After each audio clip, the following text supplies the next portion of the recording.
Hey, g'day guys, Titan here. Today we're going to be talking about Wilderness Slayer. I'd like to go over some of the pros and cons related to Wilderness Slayer and break it down a little bit for those of you that haven't tried it yet. I'll then talk a little bit about how it stands up to pre-existing methods of training Slayer, especially in regards to risk and rewards associated with the existing methods. First off, starting a Wilderness task, make your way to Edgeville, normally just use the Amulet of Glory and run slightly northeast.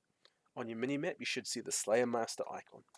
Just enter the building, right-click on the witchy-looking lady called Crystalia, and select the assignment option, just like you would with any other Slayer Master. And that's pretty much it. Kill the assigned monster and repeat. Keep in mind, just like regular Slayer tasks though, you won't start receiving points until you hit your 5th consecutive task, as long as you don't use the Birth Oak skip method. After completing your 5th task, you're going to receive 25 Slayer points per task, along with the usual bonus points at each of the 10th, 50th, 100th, 250th, 500th, and 1000th consecutive task marks. The following image is going to give you a bit of a breakdown of the points you can expect to receive from the different Slayer Masters across RuneScape, and as you'll see, Wilderness Slayer offers you far more points than any other Slayer Master, period.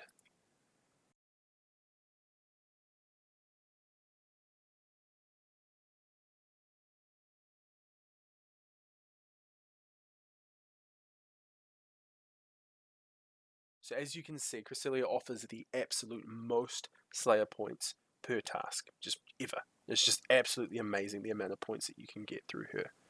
Basically going to mean that you're going to be unlocking your Slayer Helm, your Herb Sack, your Rings of Slaying, whatever the fuck they're called, and everything else much sooner than if you were to go through the traditional Slayer route.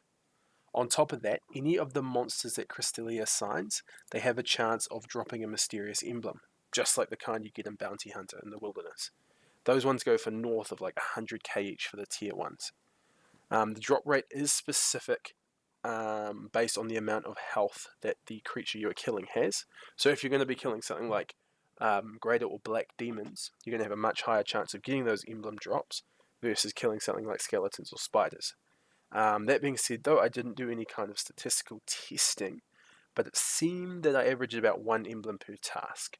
So even at the lower levels when I first started training in Wilderness Slayer, I was still able to complete about 3 or 4 of the easier tasks, things like spiders, scorpions, skeletons, per hour. So yeah, my range was decent at that point. It was still about 75, but still, those tasks are easy for even a level 50. So potentially you're making 3 to 400k per hour with those easy tasks. Potentially more, potentially less, but depends on your luck. So just pray to RNGesus. And basically means you're going to be making money as long as you're not losing too much of your gear to PKs. So the next image that I'm going to put up, it's going to show you all the different monsters that you can kind of expect to be assigned while you're out on the Wilderness task.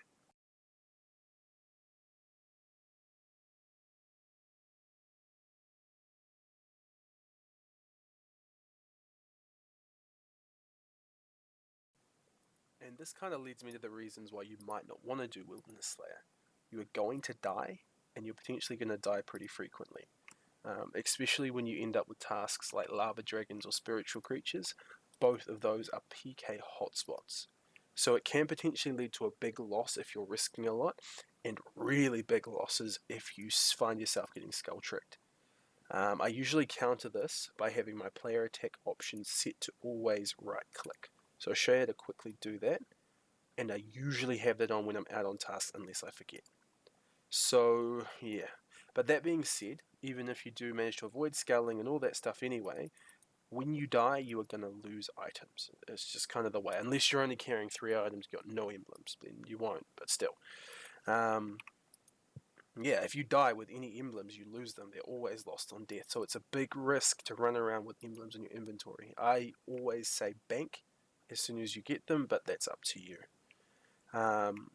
So really, if you're not prepared to die and lose your gear, you're not prepared to risk it, then Wilderness Slayer is not for you. I mean, there are ways to lower the amount of risk, and I'll go over that in a second, but there's always some amount of risk there. It's not safe. So I guess finally I'll show you guys a couple of the different setups that I use, along with a couple items that I think are really helpful for Wilderness Slayer. So if you're a ranger like me, my primary skill is range, it's my highest combat skill, um, you're going to want to get a toxic blowpipe. Like, just that thing is the best. Not only is it going to help you clear Slayer tasks really, really quickly, you're not going to be risking any ammunition because everything's loaded into the blowpipe itself. The same thing goes with the Trident of the Sea / Trident of the Swamp. Exactly the same thing. The runes that you use to use your spells are going to be loaded into the staff. If you die with the blowpipe or the staff, you don't lose those. Like, it's potentially a massive loss if you're out casting Fire Wave, whatever, and you lose a stack of Bloods or a stack of Death Runes. It's very, very expensive in the long run. There is another item that's particularly invaluable, especially to Wilderness Slayer. So it's called the Expedious Bracelet. Basically means that when worn on Slayer tasks, you have a 25% chance of the bracelet triggering, which will then count that kill that you just completed as double. So basically translates into every 4 kills are basically going to count as 5 over the long run. Basically means shorter tasks. Shorter tasks mean less time spent in the wilderness, which is going to be less risk, and it's also going to be more tasks completed in the long run over time, which is going to result in more Slayer points. So the flow-on effect is massive. The bracelet only has to be worn as well on the tick that the monster dies, so you can wear other items that give you a better bonus, which is pretty handy. So you can switch to your Barrow's gloves or whatever you want. I'll make another video outlining the Expedious bracelet along with its sister bracelet, the Bracelet of Slaughter, but we'll do that another time. So back to the gear side of things anyway. The rest of my setup is really just made up of maybe a rune plate. I always have my imbued Slayer helm on, so if you've got one of those, it's really handy to have. But depends on how you're going to be killing them.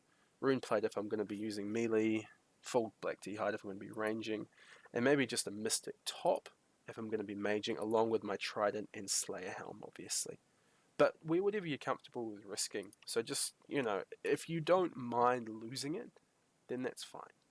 But don't risk anything that you're not prepared to lose, because chances are, you're going to lose something. I guess the last point I really want to make is that Wilderness Slayer, it's not for everyone. If you hate dying, it's probably not for you. If you don't need Slayer points that much, then it's probably not for you either. There's better ways to make money. Like, most of the tasks Neve, Steve, or Duradel give you are going to generate you more income per hour, if you're lucky, of course, with your tasks. But it's going to basically generate you more income and better Slayer XP. It's just the points that you're doing this for. So I wouldn't be doing it after level 75 or so. I mean, I sometimes do it every now and then if I need a quick boost of points, but yeah. And I guess just remember to enjoy your time playing RuneScape. I play this to have fun. I hope you guys do too. So that really summarizes my main thoughts regarding Wilderness Slayer. Thanks for watching, and I hope that you guys liked the video and that you're able to learn something new. Feel free to like and subscribe, and if you've got any feedback, make sure to comment that below. I find that stuff really helpful. I'm going to leave a slide up as well that's going to quickly outline my pros and cons of Wilderness Slayer, kind of like a too long didn't watch version, along with a link in the description to a picture showing you all the different locations of Wilderness Slayer monster tasks. Well, thanks again guys, be sure to have a good one. Happy scaping.